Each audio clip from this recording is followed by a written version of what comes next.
But yeah, for this part, I'm just wanting it to be like double time. Yep. Fast forward.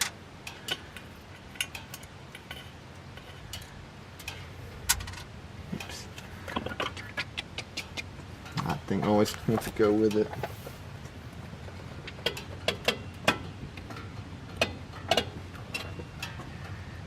Okay, yep. These are the things here.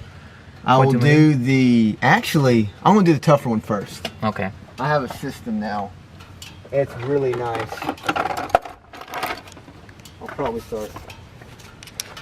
Okay, so to get to the metering rods, we have to remove this flap, or I have to loosen this nut, or the screw, move the flap over, but we have to take this choke linkage off, and I've got a pretty good system. Take a set of tweezers and hold it. All these tweezers are too big. I think I got it.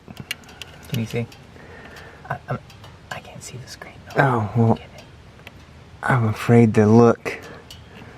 Oh man, my tweezer idea didn't work.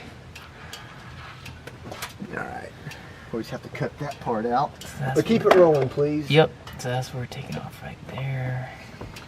Alright, so grab the clip with a pair of tweezers and then pop it off with a screwdriver. It's not coming off. There we go. Okay. That's the way to do it. Yep, that little clip there. There we go. Very small and dainty. Okay, now I'll move the choke linkage out of the way. I'm going to get a Phillips head screwdriver and take that flap out of the way. Or the cover. Guess you could call it a cover, probably. Just a couple of turns. That's enough. And here we go. We got the step-up piston, the metering rod, and the spring. So how you change it is you just pull the metering rod off, put whatever size you want to go. If you want to go leaner or richer, put the new one right back on. And then you have to get the metering rod to line up with the jet, which you can't see the jet, it's in the carb. And you would then line up the spring with the step-up piston. This is a step-up piston. And then you want to make sure that it doesn't bind. So push it in a few times, feels good. Close it up. And that's how you would change it.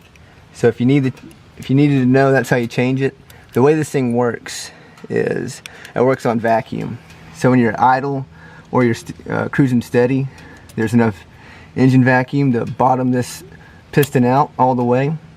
Whenever you step on the gas, the vacuum goes down considerably, and that spring will push up the piston, and then when the piston goes up, you can see from the metering rod that it stepped.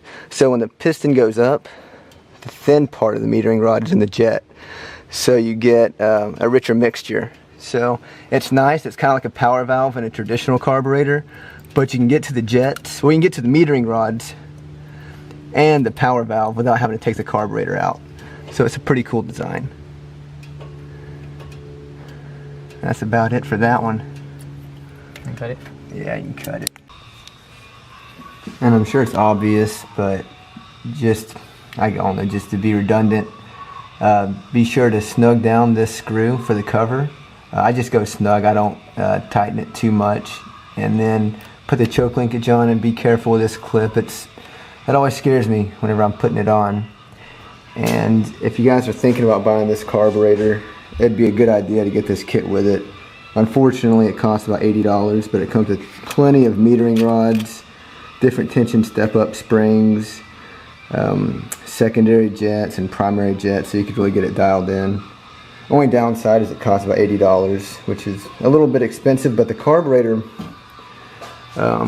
whenever I was putting this engine together, you know, money was getting tight, and this carburetor was one of the cheaper ones to get, so I got it, and so far I'm really happy with it.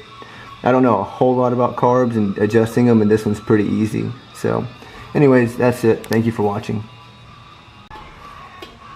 Okay, I thought of one more thing, and this is the last thing, I promise. So I've had trouble keeping this car idling when it's cold.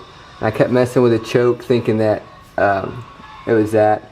The problem was it would have trouble idling only when it was cold.